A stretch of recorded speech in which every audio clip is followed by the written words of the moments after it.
রমজান মাসে যদি স্ত্রী মিলন ঘটে যায় তাহলে জরিমানা 60 জন মিসকিনকে 100 কেজি করে চাউল দিতে হবে, স্ত্রীকে লাগবে না, ওর উপরে জরিমানা নেই। জরিমানা সব আমার আপনার উপরে। তো 60 জন মিসকিনকে 100 কেজি চাউল দিতে হবে। কাকে দিতে হবে? অসহায় মানুষকে। হজ করতে গেছে, এহরাম বাঁধেনি, ঢুকে গেছে, বলে কাফারা জরিমানা দাও, একটা দম দিয়ে দাও। বলে যেটা ভুল হবে তারই একটা জরিমানা দাও। যত জরিমানা আছে সব কাকে? অসহায় ফকির মিসকিনকে সব জরিমানা। মানে কার? তাহলে হিসাব করলেন আল্লাহ এবং আল্লাহ রাসূল? অসহায় পুরুষ নারীর। এটা হলো ইসলামী নিয়ম নীতি, যার কারণে অসহায় মানুষের পাশে দাঁড়াতে পারে কে? তো যখন আল্লাহ রসুল বললেন দিন মজুর, তখন বললেন যে ওরই তো সংসার চলে না, তাড়াতাড়ি টাকাটা দিয়ে দাও, দিয়ে দাও, দিয়ে দাও। গায়ের ঘাম শুকানোর আগেই দিন মজুরকে তার টাকা দিয়ে দাও। তো তার কাউকে দিতে পারবে না। তারপরে আসলো চাকরি, তখন আল্লাহ রসুল বলেন এই সাবধান, যেটা বেতন নির্ধারিত আছে সেটাই নিবা, একটুকু 19-20 করো না, নইলে এটা এবং আত্মসাৎ। কোনো কৌশলে কোনো টাকা উপার্জন করা যাবে না, চাকরিজীবী মানুষ করতে পারবে না, সব বন্ধ। এটাও সতর্ক। তো টাকা তো 25 দিন যাবে, 5 দিন ধার কর্য। তারপরে জমি চাষ, জমি চাষের হাল নাঙ্গল চাষের জিনিস দেখে আল্লাহ রাসূল বলেন এ কি? এতে মানুষের অন্তর শক্ত হয়ে যায়, মানুষ ভীরু হয়ে যায়। পছন্দ করলেন না, তবে জায়েজ। এবার ব্যবসা, তখন আল্লাহ রসুল বলছেন সত্যবাদী বিশ্বস্ত ব্যবসায়ীরা নবীদের সাথে থাকবেন জান্নাতে। এইটা কি? উপার্জন তো সবই, এটা একটা উপার্জন। সত্যবাদী বিশ্বস্ত ব্যবসায়ীরা নবীদের সাথে জান্নাতে থাকবেন। ইব্রাহিম আলাইহিস সালামের সাক্ষাৎ হয়ে যাবে, কত বড় মানুষ। ইসমাইল, ইউসুফ, সুলাইমান, দাউদের সাথে সাক্ষাৎ হয়ে যাবে। মুহাম্মদ সাল্লাল্লাহু আলাইহি সাল্লামের সাথে সাক্ষাৎ হয়ে যাবে। সাহাবী রাসূলের সাথে থাকতে চেয়েছিল, পারলেন না। বলছেন না, এটা করা হবে না, আমার সাথে থাকতে হলে আমাকে সাহায্য করতে হবে। আপনাকে আর কি সাহায্য করব? তাহাজ্জুদ পড়ো। এত ভালো অবস্থায় রাসূলের সাথে থাকা যায় না। আর এবার বলছে যে নবীদের সাথে থাকা যাবে, সিদ্দিক সোহদা। কেন এইটা? আবার বলছেন যে ব্যবসা করলে মিথ্যা কথা আসে, কসম আসে, এটা স্বাভাবিক গতি। তো দান করো, তাহলে মিটে যাবে। এই পথটাকে সব দিক দিয়ে খুলে দিলেন। কেন? এই দিয়ে অসহায় মানুষের পাশে মানুষ দাঁড়াতে পারবে। মানুষ তো টাকা দিয়ে সরকারকে উঠায় আর বসায়, মানুষ টাকা দিয়ে সব সমস্যাকে দূর করে দুনিয়াবি। মানুষ সে তো বুঝতে চায় না টাকা কোথায় খরচ করতে হবে, এটা মানুষের বুঝের ভুল। বলছিলাম ইবাদতের জগতে সবচেয়ে শক্তিশালী ক্ষমতাধর ইবাদত হলো দান। আল্লাহ তাআলা বলেন আল্লাযীনা ইনফিকুনা আমওয়ালাহুম বিল-লাইলি ওয়ান-নাহার, যারা তাদের টাকা পয়সা দিনে রাতে দান করে। রাতে দান করা হবে না এই কথা হলো শিরক। এটা হিন্দুদের দেশ, এটা ভারত, বাংলাদেশ, পাকিস্তান। এক সময় হিন্দু বসবাস করত। সব আকীদা একটার পর একটা মানুষের উপরে হিন্দুদের ছেয়ে আছে। তারপরে সকালে ঘুম থেকে উঠে দোকান খুলে বাকি দেওয়া যাবে না, ওটাও শিরক। সকালেই বাকি দিবেন আপনারা, এই যারা বাকি নেবেন সকালে আসে, একবারে দোকান খুলে প্রথমে বাকি চালু করব। যদি আপনি বাকি দেন, আর আপনি যদি মনে করেন বাকির নামে ফাঁকি, তো দিয়েন না, সেটা আপনার ব্যাপার। তবে সকালে ঘুম থেকে এটা দোকান খুললেই বাকি দেওয়া যাবে না, এটা শিরক। সম্মানিত দিনী ভাই বোন, রাসূল সাল্লাল্লাহু আলাইহি সাল্লাম বলছেন তোমরা দিন রাত দান করো। আবার পরের বাক্যে বলছেন সিররান ওয়ালা নিয়ে, গোপনে দান করো, প্রকাশ্যে দান করো। গোপনের দানের অনেক ফল, তা আমরা জানি। সময়ের গতিতে আজকেও জানবো ইনশাআল্লাহ।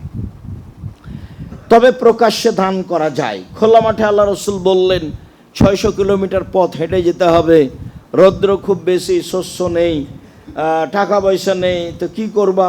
যার যা পারো সে তা দাও। তখনই বলেছিলেন উমর রাদিয়াল্লাহু তাআলা যে অর্থ সম্পদের অর্ধেক দিলাম। তখনই বলেছিলেন আবু বকর সিদ্দিক রাদিয়াল্লাহু তাআলা, আপনাকে আর আল্লাহকে বাড়িতে রেখে যা আছে সবই দিলাম। তখনই উসমান রাদিয়াল্লাহু তাআলা বলেছিলেন, যা লোকজন হবে তার অর্ধেকের যাতায়াত খরচ, খাওয়া খরচ আমি দিব। এই খোলা মাঠে দান করতে বললেন, তখন ইনারা তাই বললেন। প্রকাশ্যে দান করা যায়। আল্লাহ তাআলা বলছেন, মানুষ গোপনে দান করে, মানুষ প্রকাশ্যে দান করে। যারা দিন রাত দান করে, গোপনে করে, প্রকাশ্যে করে, ফালাহুম আজরুহুম ইনদা রাব্বিহিম, তাদের জন্য তাদের প্রতিপালকের নিকটে প্রতিদান রয়েছে। কি? জান্নাত আছে। আর ওয়ালা খাউফুন আলাইহিম, বিচারের মাঠে তারা আশঙ্কিত, শঙ্কিত হবে না। কি যে হয়, কি যে হয়, ওয়ালা খাউফুন আলাইহিম ইহজানুন, আর তারা চিন্তিত হবে না। ওয়ালাহুম ইহজানুন, আর তারা চিন্তিত হবে না। দুঃখিত, ফলাফল যে কি দাঁড়ায় কোনো চিন্তা নেই।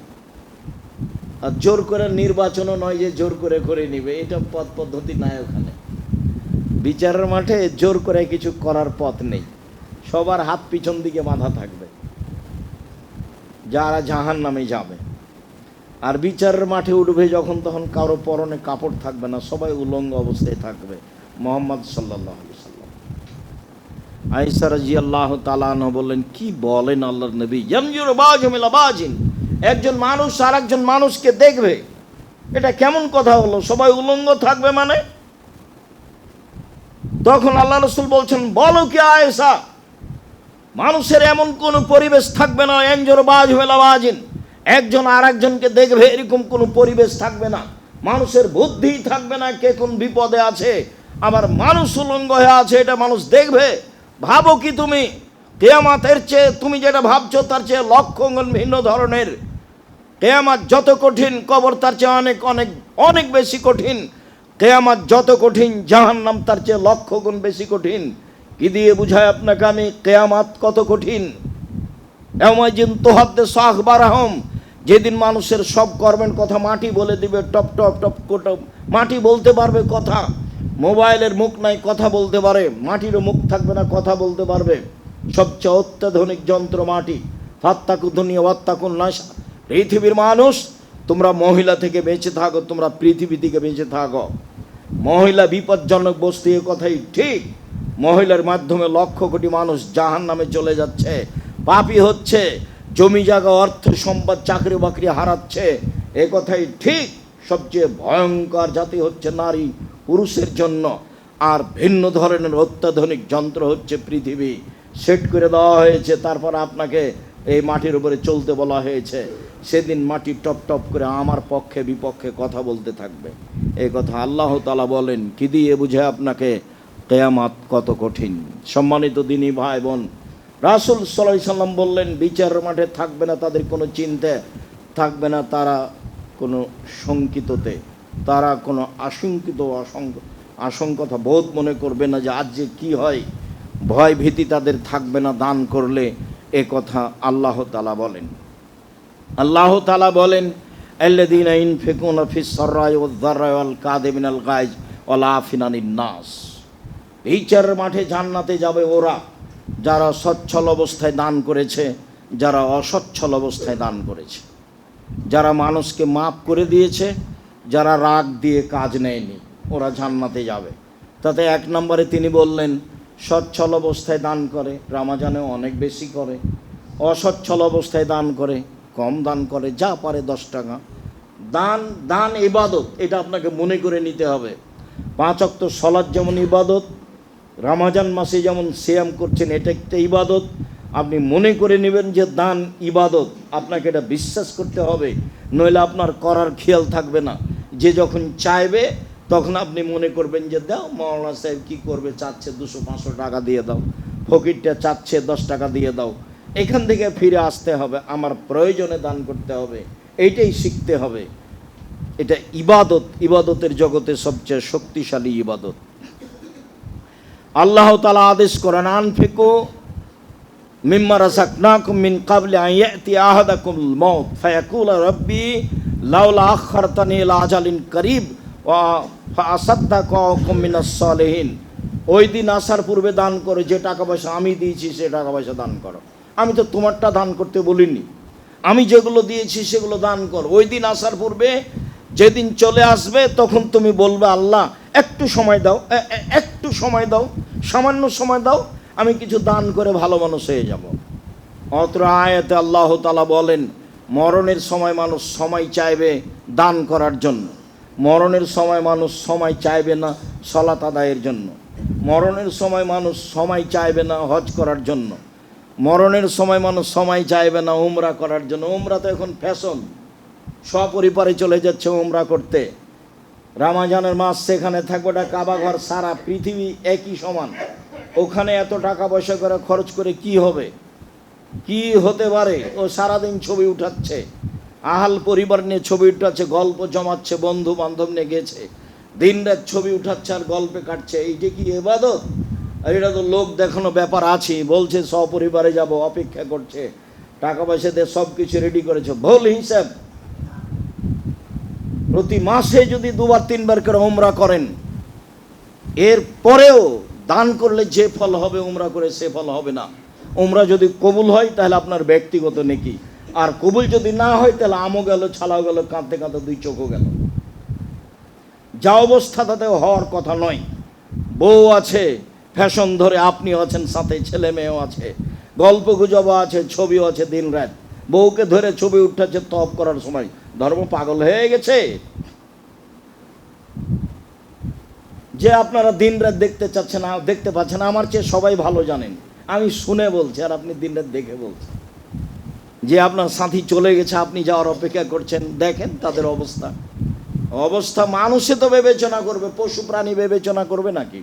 পশু প্রাণী তো বিবেচনা করবে না। বলছিলাম মরণ যখন মানুষের চলে আসে, সবাই, আমি আপনি সবাই, মরণের সময় মানুষের একটা দাবি থাকবে আল্লাহর কাছে, একটু সময় দাও, একটু আমি দান করে ভালো মানুষ হব। এই কথা আল্লাহ তাআলা বলেন। ওই সময়তে কেউ বলবে না যে আমি রোজা করে ভালো মানুষ হব, আমি হজ করে ভালো মানুষ হব, আমি উমরা করে ভালো মানুষ হব, আমি মানুষের সাথে ভালো চাল চলন দেখে ভালো মানুষ হব। এরকম দাবি থাকবে না। দান করে ভালো মানুষ হব, দান করে ভালো মানুষ হওয়া যায়। তোমরা দান করো, সেই দিন আসার পূর্বে যেদিন তোমরা এ কথা বলবে অথচ বলে কোনো লাভ নেই, এক মুহূর্ত আমি কমবেশ করব না, যার যেভাবে আদেশ দেওয়া আছে সেভাবেই পালন হবে। এক থাপ্পড় দিয়েও মুসা আলাইহিস সালাম রেহাই পাননি, এক পর্যায়ে যেতেই হয়েছে দুনিয়াতে। সবার সময় আসলে চলে যেতে হবে, এ কথাই ঠিক। যতক্ষণ পর্যন্ত শ্বাস বন্ধ হয়নি ততক্ষণ পর্যন্ত ভুল ধরা পড়েনি। আল্লাহ তাআলা বলেন ইয়ামহাকুল্লাহুর রিবা ওয়া ইউরবিস সাদাকাত, মানুষের সুদে টাকা কমিয়ে দেয়, দানে টাকা বেশি করে। আবু হুরায়রা রাদিয়াল্লাহু তাআলা আনহু বলেন রাসূল সাল্লাল্লাহু আলাইহি সাল্লাম বলেছেন ইবনা আদম আনফিক উনফিক আলাইকা, আদমের ছেলে মেয়ে দান করো, আমি ওটা পূর্ণ করে দেব। আল্লাহ বলছেন দান করলে টাকা বেশি হয় আর সুদ খেলে টাকা কমে যায়। একাধিক দিন বলেছি সুদের শেষ পরিণতি নিঃস্ব, আজ হোক আর কাল হোক, যারা সুদ খায় তাদেরকে ভিক্ষুক হতে হবে, হতেই হবে। একদিন না একদিন সেটা ফিরে আসবে। কেননা আল্লাহ তাআলা বলছেন যে কোনো মূল্যে সুদ থেকে বিরত থাকার চেষ্টা করতে হবে। লোন নিয়ে কোটি টাকা লোন নিয়ে ব্যবসা করার হিসাব করিয়েন না। যারা বড় ব্যবসায়ী তারা ব্যাংকের টাকা নিজের টাকা মনে করে, কেন? ফেরত দেওয়া লাগে না। একদিন এই সেই বাস গেছে, 8 টাকা দেওয়া লাগে না, জানা যাই হবে না, কোনো হুজুর দেখে কাজ হবে না। বড় হুজুর, মেজ হুজুর, সেজে হুজুর, বিচারের মাঠ কোনো হুজুর দেখা হবে না। বড় বড় নেতা যারা, তাদের পিছন দিকে হাত বাঁধা থাকবে। ইন্দিরা গান্ধীর হাত পিছন দিকে বাঁধা থাকবে, ফেরাউনের হাত পিছন দিকে বাঁধা থাকবে, তার নাম কিয়ামতের মাঠ। আদসামদের হাত পিছন দিকে বাঁধা থাকবে, তার নাম কিয়ামতের মাঠ। কবর যত কঠিন, কিয়ামত তার চেয়ে অনেক বেশি কঠিন। কিয়ামত যত কঠিন, জাহান্নাম তার চেয়ে অনেক অনেক অনেক বেশি কঠিন। সম্মানিত দিনী ভাই বোন, আনাস রাদিয়াল্লাহু তাআলা আনহু বলেন রাসূল সাল্লাল্লাহু আলাইহি সাল্লাম বলেছেন ইন তাবজুলিল ফাজলা খায়রুন লাক ওয়া ইন তুমসিকুহু শাররুন লাক, টাকা পয়সা হিসাব করে দান করো, অতিরিক্ত যা আছে দান করো, ওকে জমা করে রাখিও না, জমা করে রাখলে ফলাফল ভালো হবে না। উমামা বাহিলি রাদিয়াল্লাহু তাআলা আনহু বলেন রাসূল সাল্লাল্লাহু আলাইহি ওয়াসাল্লাম বললেন তাসাদ্দাকু মিন কাবলা ইয়াতি আহাদাকুম ওই দিন আসার পূর্বে দান করো, যেদিন তোমাদের উপরে সময় চলে আসবে সিরাজুল সাদাকাতে, মানুষ তার টাকা নিয়ে ঘুরবে, কোথায় দান করবে জায়গা পাবে না। যেখানে দান করতে যাবে সে বলবে লা আতাতা বিলামস লা কাবিল তহফাম ফালা হাজাত আলাই বিহা, কালকে আসলে আমি আজকে আপনার দান নিতাম, আজকে আপনার দান আমি নিব না, আমার প্রয়োজন নেই। হ্যাঁ, এটা আসবে, যদিও আমাদের এখানে দেখা যাচ্ছে না, তবুও কোনো কোনো দেশে এখন টাকা নেওয়ার মানুষ নাই। এরকমই সারা পৃথিবী জুড়ে হয়ে যাবে। সেই দিন আসার পূর্বে দান করো, যেদিন যাকে দিতে যাবা সেই নিবে না। এখনও যদি মানুষ হক পথে দান করে, মানে যে দানে কাজে লাগবে, তাহলে এদেশে মানুষ খুঁজে পাবে না। আপনি তো যেখানে দান করছেন সেখানে শিরক হয়, তাহলে সেটা আপনি শিরকের সহযোগিতা করলেন। যেখানে দান করলেন সেখানে বিদাত হয়, সেখানে মিলাদুন নবী হয়, সেখানে সল্লে আল্লাহ গায়, সেখানে আরও কত কি। কোরআন মাজিদ পড়ে নেকি কবরে বক্সিয়ে দেয়, অবাক কথা। কোরআন মাজিদ পড়ে মানুষ কবরে নেকি বক্সিয়ে দিতে পারে? এটা হলো বলছে, এই হুজুর আপনার কয়েকটা ছেলে নিয়ে এসে আমার আব্বার নামে একটু কোরআন মাজিদ পড়ে দিন। তো ওরা 1 ঘন্টা যাবৎ এদিক ওদিক মাথা ঝুঁকিয়েছে, তো বলেছে আমাদের হয়ে গেছে এক পারা। এবার বাড়ি কোরআন মাজিদ বাড়ি যাওয়ার সময় বলছে তুই কতটুকু পড়েছি? বলে আমি 1 পৃষ্ঠা। তুই কতটুকু পড়ে? আমি একটুকু পড়িনি, শুধু মাথা ঝোঁকাচ্ছিলাম। আর আল্লাহর হস্তে আপনার শুধু ফালাকার এখলাস মুখস্থ আছে নাস, আর হুজুরের বাকারা আল ইমরান আছে, তাছাড়া আপনার মধ্যে আর হুজুরের মধ্যে কোনো পার্থক্য নাই। হিফজখানায় শিক্ষা প্রতিষ্ঠান নয়, হিফজখানা শিক্ষা প্রতিষ্ঠান নয়। হিফজখানা আনুষঙ্গিক প্রতিষ্ঠান হতে পারে, যেখানে কোরআন হাদিস শিক্ষা দেওয়ার মাধ্যম আছে, সেখানে হিফজ থাকতে পারে। হিফজ মানুষের বিদ্যার সহযোগিতা করতে পারে। হিফজ মূলত কোনো বিদ্যা নয়, ও তো কিছু জানে না। নইলেও কথা বলে, আর না হলে চলে যায় যে কবরে বক্সিয়ে দিয়ে কার পৈতৃক সম্পত্তি নাকি যে কবরে বক্সিয়ে দিবেন? মানুষ মরার পরে 2টা পথ, মুখে বলেন আল্লাহ আমার বাপকে ক্ষমা করো, আর 10 টাকা দান করেন, বাস এই 2টা পথ। এই 2টা পথ ছাড়া তৃতীয় কোনো পথই নেই।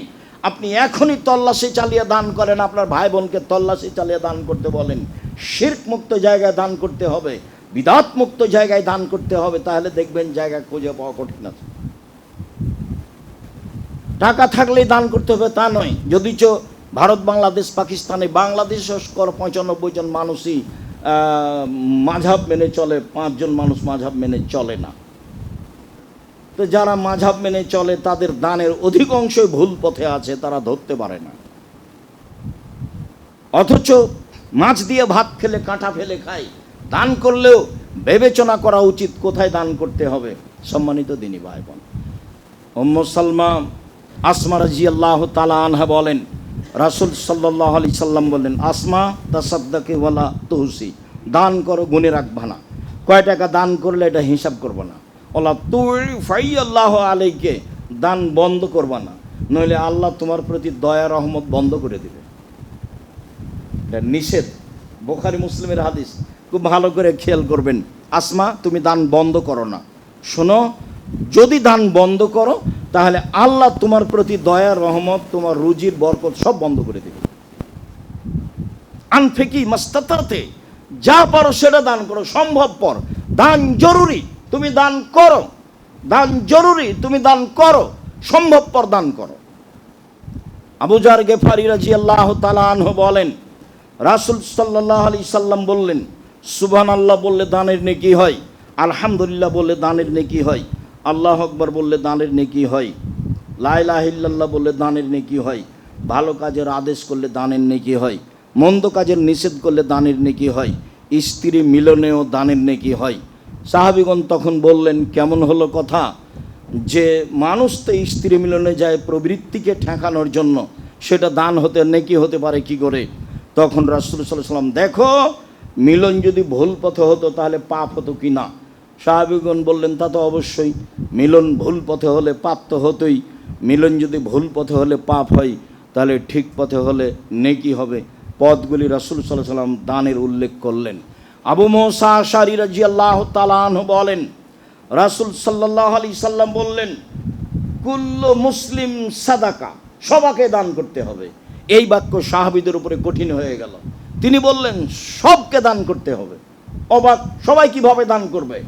তখন সাহাবীগণ বললেন, ফাইলাম ইয়াস্তাতে, সবাই যদি দান করতে পারে না তাহলে কি করবে? সবাই কি দান করতে পারবে? দান করলে তো টাকা থাকা লাগবে। তখন আল্লাহ রসুল বললেন, শোনো, ফালইয়ামাল বিয়াদাইহি, ও মানুষের বাড়িতে কাজ করবে, ফায়ানফাউ নাফসাহু ইয়াতাসাদ্দাক, নিজে উপকৃত হবে দিন মজুরি করে এবং মানুষকে দান করবে। তাহলে দিন মজুরকে দান করতে হবে, ভ্যান চালককে দান করতে হবে, রিক্সা চালককে দান করতে হবে, যে যেভাবে পয়সা ইনকাম করছে তাকে দান করতে হবে, এটা আদেশ। যদিও ফরজ বিধান নয়, কিন্তু এটা আদেশ, সবাইকে দান করতে হবে। তো সাহাবী বললেন, এটা কেমন কথা হলো? টাকা না থাকলে কি দান করবে? ওই মানুষের বাড়িতে কাজ করবে, কাজ করে দান করবে। হাদিস তো বুখারী মুসলিম, আমি আর আপনি এখন বিবেচনা করি। এরপরও সাহাবীগণ থামলেন না, বললেন, ফাইলাম এস্তাতে, যদি মানুষের বাড়িতে কাজ করতে না পারে? তখন আল্লাহ রসুল বলছেন, ফাইনুদাল হাজাতিল মালহুফ, অসহায় মানুষকে সহযোগিতা করবে। তখন সাহাবীগণ বললেন, ফাইলাম এস্তাতে, এটাও যদি না পারে? তখন আল্লাহ রসুল বলছেন, ফাইয়ুমসিক নাফসাহু আনিশ শাররি ফাইন্নাহু লাসাদকা, তাহলে নিজেকে পাপ থেকে ঠেকিয়ে রাখবে, এটাই হবে দান। সবাইকে দান করতে বললেন, সাহাবীগণ বললেন যদি না পারে, বলে মানুষের বাড়িতে কাজ করতে হবে। সেটা যদি না পারে, অসহায় মানুষের সহযোগিতা করতে হবে। ভ্যান একটা ঠেকেছিল, ঠেলে দিলেন। বলে এটাও যদি না পারে, বলে পাপ থেকে নিজেকে ঠেকাবে। পাপ থেকে ঠেকানো খুব কঠিন। হাট বাজার তো নারী দিয়ে ভর্তি। তো এখন বাড়িতে থাকেন, বলে ইনকাম করবে কে? নিরুপায় হয়ে করেন।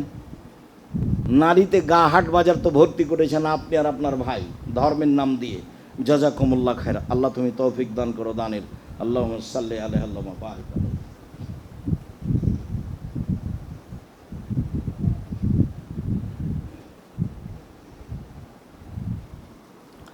আলহামদুলিল্লাহ ওয়াহদা ওয়াসসালাতু ওয়াসসালামু আলা মান লা নাবিয়্যা বা'দা।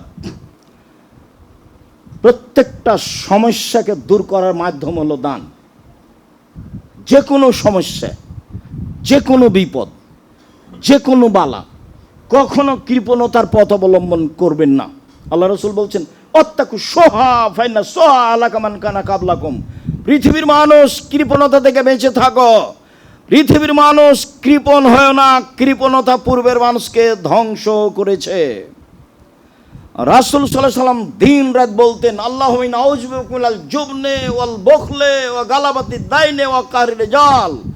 আল্লাহ তুমি আমাকে কৃপণতা থেকে বাঁচাও, আল্লাহ তুমি আমাকে কৃপণতা থেকে বাঁচাও, আল্লাহ তুমি আমাকে কৃপণতা থেকে বাঁচাও। কৃপণতা কি জিনিস?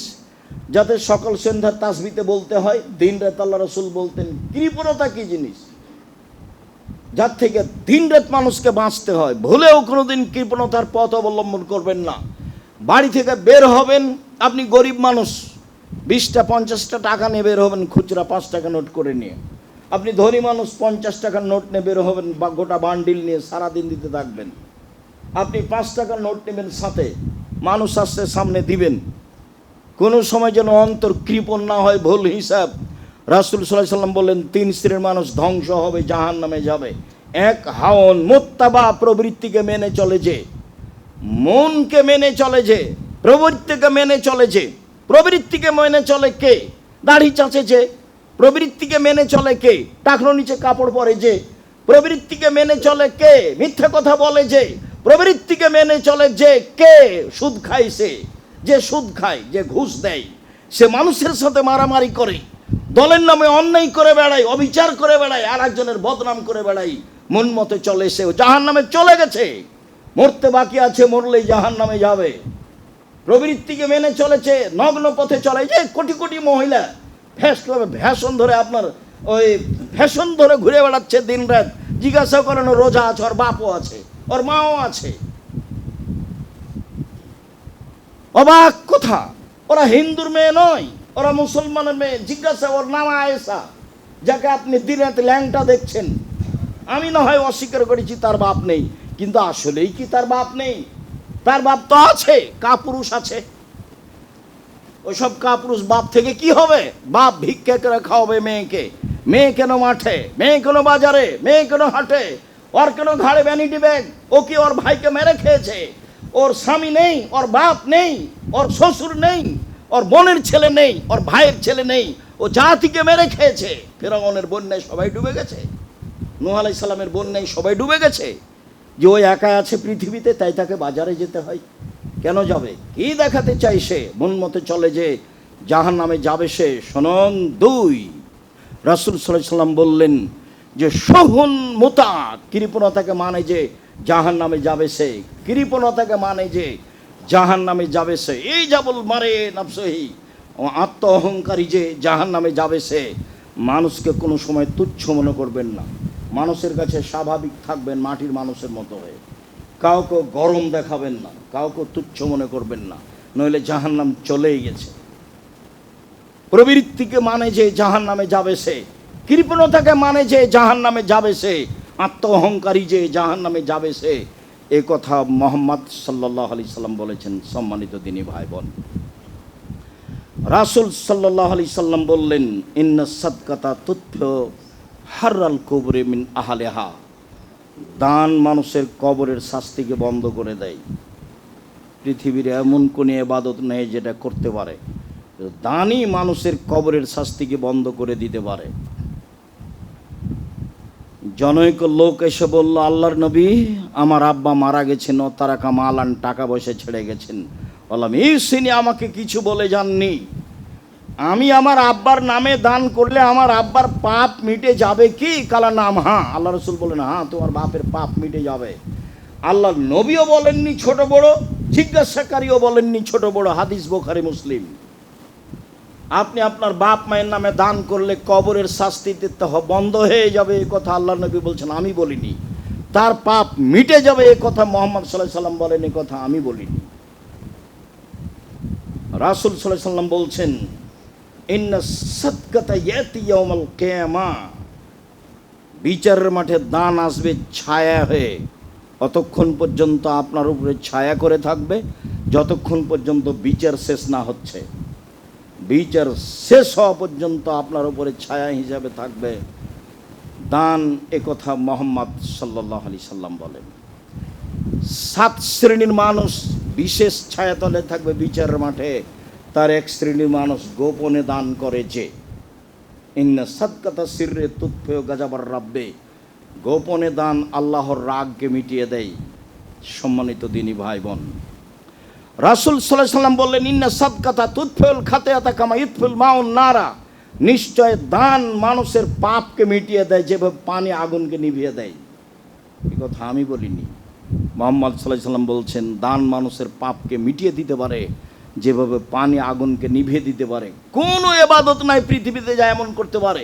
হজ পারে না, উমরা পারে না, সালাত পারে না, সিয়াম পারে না, তাসবিহ তাহলিল জিকির আজকার পারে না, দানই পারে। রাসূল সাল্লাল্লাহু আলাইহি সাল্লাম বলছেন, সাদকাত বুরহান, দান হলো দলিল। বুখারী মুসলিমের হাদিস। কি দান? দলিল মানে কি? দলিল, এই জমি আমার, প্রমাণে দলিল আছে। এই বাড়ি আমার, প্রমাণে দলিল আছে। বিচারের মাঠে আল্লাহকে বলবো আমি জান্নাত পাবো। আল্লাহ যদি বলে কেন, আমি বলবো জান্নাত পাওয়ার দলিল আমার কাছে আছে। আমি এমনি বিচারের মাঠে আসিনি, আমি দলিল আদিলে নিয়ে এসেছি, সেটা হলো দান। পৃথিবীর কোনো ইবাদতকে রাসূল সাল্লাল্লাহু আলাইহি ওয়াসাল্লাম দলিল বললেন না দান ছাড়া। হাদিস বুখারী মুসলিম। সম্মানিত দিনী ভাই বোন, একজন আমার মা হঠাৎ মারা গেছেন, ওয়াজুন্নাহা তাকাল্লামাত তাসাদ্দাকাত, আমি মনে করছি আমার মা কথা বলতে পারলে দান করতেন। আফাউসাদ্দাকানহা সওয়াব, আমি আমার মায়ের নামে দান করলে আমার মায়ের নেকি হবে কি? আল্লাহ রাসূল বললেন হ্যাঁ। মহিলা মানুষ জিজ্ঞাসা করলেন আল্লাহর নবীকে। মহিলা মানুষ বলছেন, আয়েশা রাদিয়াল্লাহু তাআলা আনহা বলেন, যে মহিলা এসে আল্লাহ রাসূলকে বলল, আমার মা হঠাৎ মারা গেছেন, আমার ধারণা আমার মা কথা বলতে পারলে কিছু দান করতেন, আমি যদি এখন আমার মায়ের নামে দান করি নেকি হবে? আল্লাহ রাসূল বললেন হ্যাঁ। সম্মানিত দিনী ভাই বোন, বিশেষভাবে মহিলাদের বলতে চাই, খারাজা রাসূলুল্লাহ সাল্লাল্লাহু আলাইহি ওয়াসাল্লাম ফিতরা আধা মাররা ইলা নিসা, তিনি ঈদুল আযহা ওয়া ঈদুল ফিতরে ঈদের মাঠে গেলেন। সালাত শেষে তিনি মহিলাদের কাছে গেলেন। মহিলাদের কাছে গিয়ে বলছেন, ইয়া মাশারান নিসায়ে তাসাদদাকনা ফাইন্নী উরিতুকুন আকসার আলিন নারে, মহিলারা শোনো, দান করো, তোমাদের অধিকাংশ দেখি তোমরা জাহান্নামী। জাহান্নাম থেকে বাঁচতে হলে দান করো। বুখারী মুসলিমের হাদিস। দান করে তোমরা জাহান্নাম থেকে বাঁচো। জাহান্নাম বলতে নারী আর নারী, জাহান্নাম বলতে শুধু নারীকেই বুঝায়। হাদিস বুখারী মুসলিম। জাহান্নাম বলতে নারী আর নারী, মদিনার মহিলারা মুখের উপরে কথা বলতে পারতেন। মদিনার মহিলারা বললেন, কেন জাহান্নাম বলতে নারী নারী কেন হবে? তখন আল্লাহ রসুল বললেন, তুকসিরনা লানা তাকফুরনা লাশিরা, তোমরা অভিশাপ করো বেশি আর স্বামীকে মানো না, স্বামীকে মেনে চলো না। কিছু করার নেই, সারা পৃথিবীর দিনই মুসলিম বোন, কিছু করার নাই। শরীয়ত এভাবেই, স্বামীকে মেনেই চলতে হবে, এ কথাই ঠিক। তিতা লাগলেও মিঠা লাগলেও স্বামীকে মেনেই চলতে হবে, এ কথাই ঠিক। মনে হচ্ছে জুলুম হচ্ছে, এরপরেও মনে হচ্ছে তার মুখখান খুবই খারাপ, কথা বললে আমাকে গালি দেয়, আমার মাকে গালি দেয়, আমার বাপকে গালি দেয়, এরপরেও আমি আপনার বিপক্ষে যাইনি, আপনার পক্ষেই বলছি, স্বামীকে মেনে নিতে হবে, এ কথাই ঠিক। এ কথা আমি বলিনি, এ কথা মুহাম্মদ সাল্লাল্লাহু আলাইহি ওয়াসাল্লাম বলছেন। শেষ পথ, যদি স্বামীকে মেনে না চলা যায়, খোলা তালাক করে নেন, আল্লাহ পথ রেখে দিয়েছেন। খোলা তালাক করে নেন, কাজীর কাছে গিয়ে বলবেন আমার স্বামীর সংসার আমি করব না। একজন মহিলা এসে বলছে স্বামীর সংসার করব না, তখন আল্লাহ রসুল বলছেন তাহলে যা মোহর নিয়েছো বাগান ফেরত দাও। তখন মহিলা বলছে বাগান তো ফেরত দিব, আরো টাকা লাগলেও দিব। বুখারী মুসলিমের হাদিস, বাগান তো ফেরত দিব। আর কারণে বলছে আমি আর স্বামীর সাথে আমি সংসার করব না, এর অর্থ এই নয় যে আমার স্বামী খারাপ মানুষ, ও খুব পরহেজগার মানুষ, তার চালচলন খুব ভালো, তবে সে খুব কুৎসিত, দেখতে আমাকে কেমন কেমন লাগে, খুব খাটো, 5 জনের সাথে চললে দেখা যায় খুব খাটো, আমাকে ভালো লাগে না, আমি শান্তি তৃপ্তি পাই না, আমি তার সাথে চললে ভালো সেবা করতে পারবো না। অতএব আমি 5টা বুঝে ভাবলাম যে আমার ভিন্ন হয় ভালো, অতএব আমাকে ভিন্ন করে দেন, বাগান ফেরত দিতে হবে। বাগান তো ফেরত দিব, আরো টাকা লাগলে দিব। হাদিস বুখারী মুসলিম, পথ খোলা আছে, স্বামীকে মেনেই চলতে হবে, এই কথাই রাসূল সাল্লাল্লাহু আলাইহি ওয়াসাল্লাম বলেন।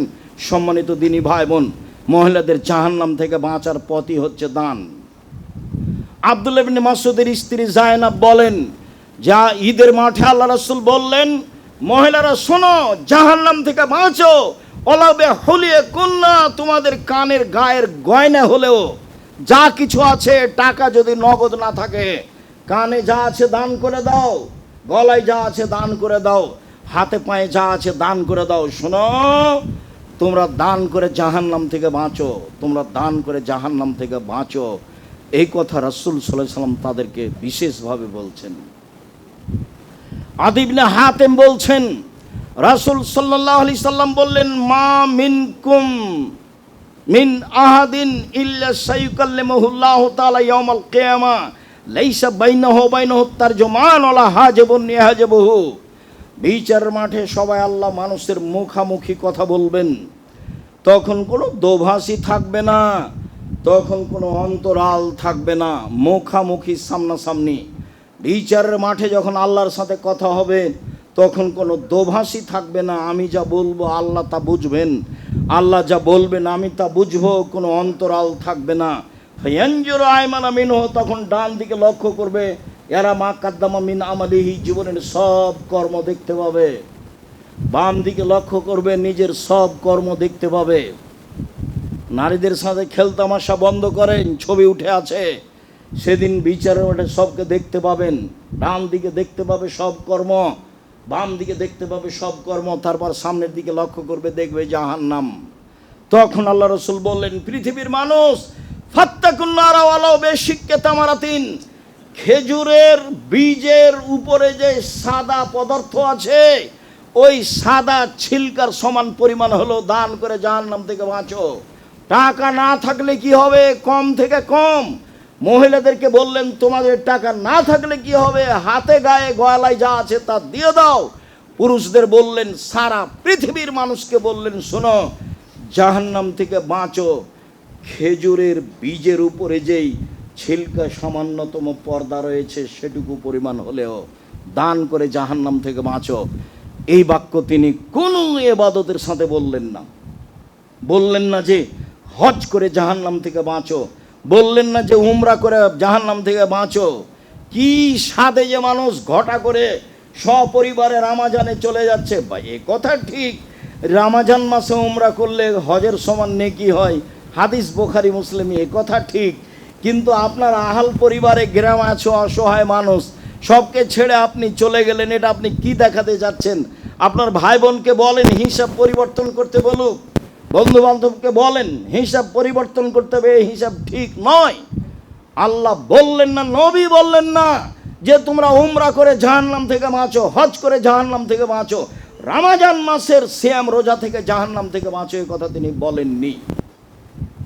তিনি বললেন পৃথিবীর মানুষ শোনো, খেজুরের বীজের উপরে যে সাদা পদার্থ থাকে এই পরিমাণ হলেও দান করে জাহান্নাম থেকে বাঁচো। তিনি বললেন প্রত্যেক দিন সকালে 2 জন ফেরেশতা আকাশ থেকে নেমে আসেন, প্রত্যেক দিন সকালে 2 জন ফেরেশতা আকাশ থেকে নেমে আসেন।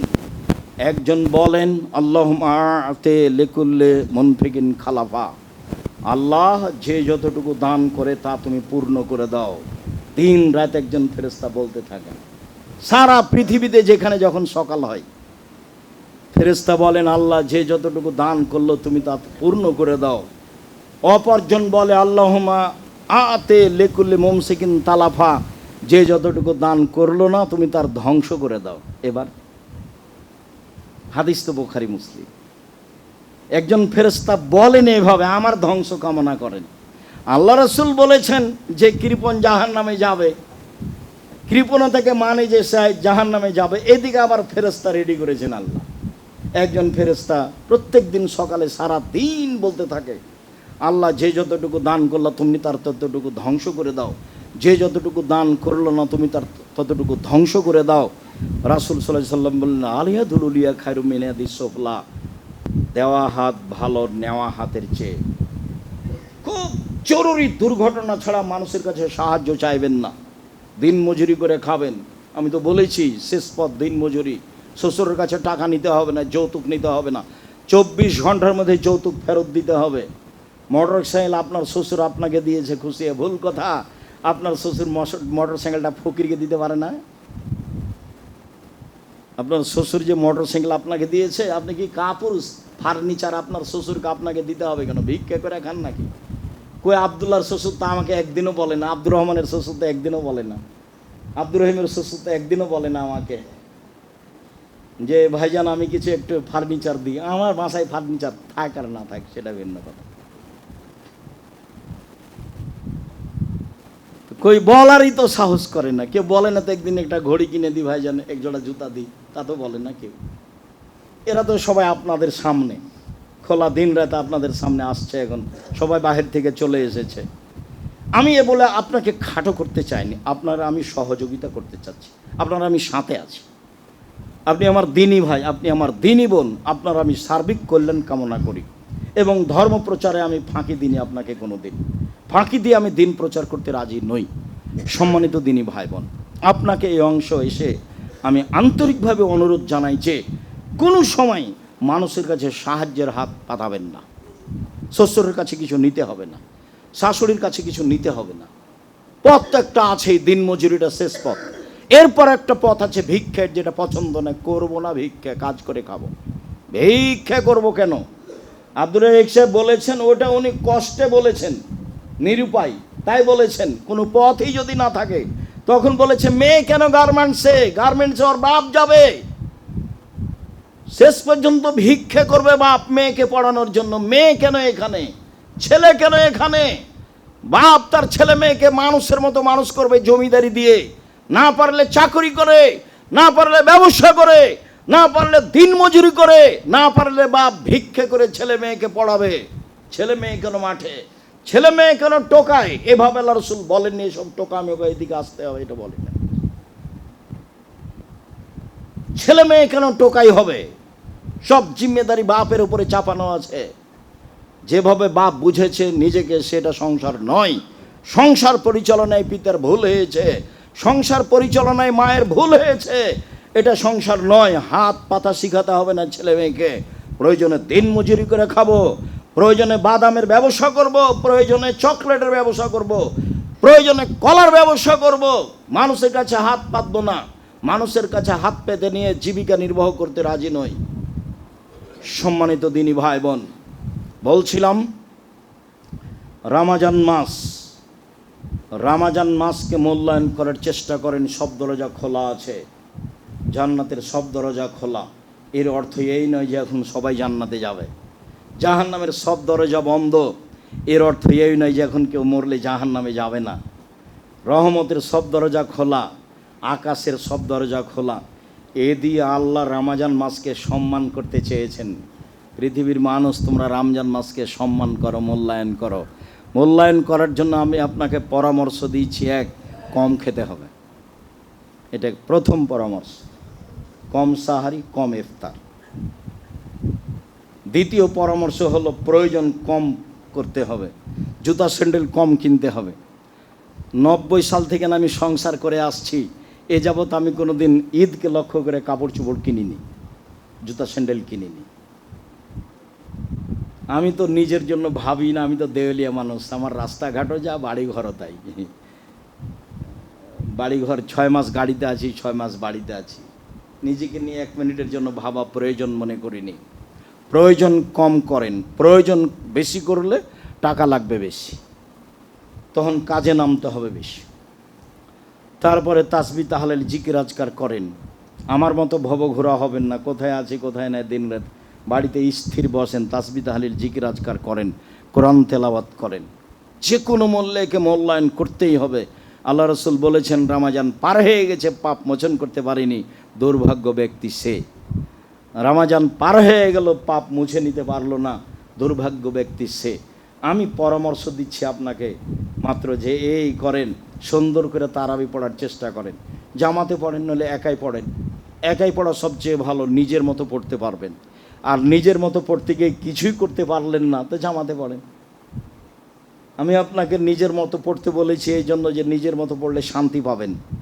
আপনার মতো আপনি কেরাত করতেই থাকবেন, 100 বার বলেন সূরা ইখলাস, তারপরে রুকুতে যান।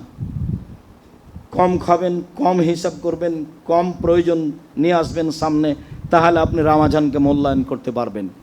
দান খায়রাত করেন, দান খায়রাতের একটা বড় সময়।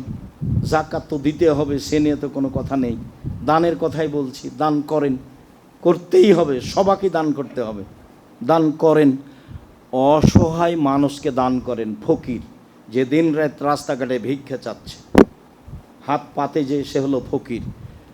চায়ও না সংসারও চলে না, সে হলো মিসকিন। খুব ভালো মনে রাখবেন, চায়ও না সংসারও চলে না, সে হলো মিসকিন। তাদের দেন, তাদেরকে খুঁজে দেন, তাদের বাড়িতে টিউবওয়েল আছে কিনা পানির ব্যবস্থা করে দেন, ওদের কাপড় চোপড় দেন। এগুলো ব্যবস্থা। কে বলেছে যে মানুষগুলোকে খাওয়াতে হবে? এই প্রথা তো ভালো নয়। আরও 5 জন সেখানে ধনী মানুষও খেতে যায়। খাওয়ার প্রথা, ইফতারি ব্যবসা হুজুরদের করাতে হবে তা নয়। আপনি নিজে মানুষকে ইফতার করাতে পারেন। মানাফতারা ফালাহু মিসলু আজরিহি, যে ব্যক্তি আরেকজনকে ইফতার করালো, সে তারই সমান নেকি পাবে, ওজতে নেকি পাবে, ওর কমানো হবে না। হাদিস তো বুখারী মুসলিম। এখানে দাওয়া সেন্টারে ইফতারের ব্যবস্থা হয়, ইফতারি পাঠান। কেউ 5000 পাঠাবেন, কেউ তো 500 টাকা, কেউ 10 টাকা তো পাঠাতে পারবেন। জামিয়া সালাফিয়া রাজশাহীতে 500 ছেলে আপনাদের খাচ্ছে, তার মানে ওরা এখন টাকা দিবে না, তো ওরা কে খাবার দিবে? সৌদি আরব থেকে শিক্ষক এসেছেন রমজান মাসে, আমাদের আগেও বলেননি। এখন প্রতিষ্ঠান ছুটি দেওয়া হয়েছে, সব ছেলে চলে গেছে। এখন ছেলের বাপ কি টাকা দিবে? বলছে জি না, আমি তো টাকা দিব না। তো এখন সব ছেলেগুলো আসলো, কে খাওয়াবে? তো জামিয়া সালাফে খাবার দিবে। জামিয়া সালাফে কে? বলে আপনার কাঁধের ওপরে আছে। তা আমি তো কোনোদিন জামিয়া সালাফেকে টাকা দিইনি, কেউ দেয়। এতগুলো ছেলে খাবে, কি খাবে? এখানে 200 আছে, তাহলে 5 আর 2 700 ছেলে মেয়ে আছে। আপনি কোথায় টাকা পয়সা দেন, বা আপনার বন্ধু বান্ধব বা আপনার আত্মীয় স্বজন কোথায় দেয় তা আমি জানি না। জামিয়া সালাফে 519 জন এতিম অসহায় আছে, দান তো এখানে করবেন, যাকাত তো এখানে দিবেন। আর আপনাকে আমি দিন রাত বলছি, শিরক মুক্ত প্রতিষ্ঠান জামিয়া সালাফিয়া, বিদাত মুক্ত প্রতিষ্ঠান জামিয়া সালাফিয়া, দল মুক্ত প্রতিষ্ঠান জামিয়া সালাফিয়া।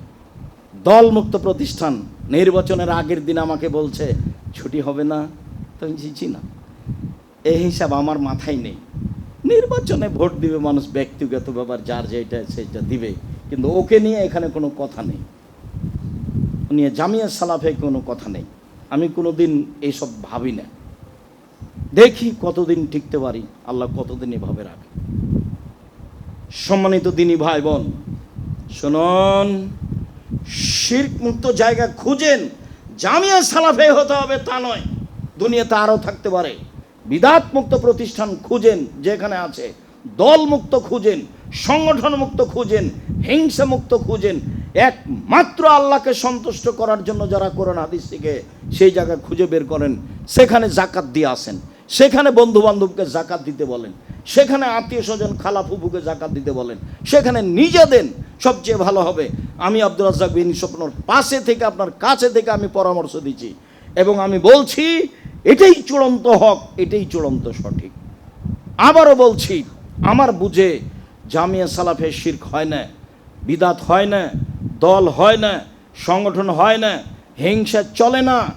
দেশের সবচেয়ে বড় প্রতিষ্ঠান, যেখানে অনেক এতিম অসহায়, সেখানে আপনি সহযোগিতা করবেন, আপনার বোন করবে, আপনার ভাই করবে, আপনার আত্মীয় স্বজন করবে, সবাই করবে, এটা আমার ঐকান্তিক কামনা। আপনি গ্রামের অসহায় মানুষকে দেখেন, ফকির মিসকিনকে দেখেন, জামিয়া সালাফিয়াকে ভালোবাসার প্রাণপণে চেষ্টা রেখে মুখে বলেন আল্লাহ তুমি জামিয়া সালাফে কবুল করো। আমি তো দিন রাত বলছি আল্লাহ তুমি জামিয়া সালাফে কবুল করো। এ দিয়ে তোমাকে মানুষ চিনবে, তোমাকে মানুষ জানবে। আল্লাহ তুমি জামিয়া সালাফে কবুল করো, তোমাকে মানুষ চিনবে, তোমাকে মানুষ জানবে।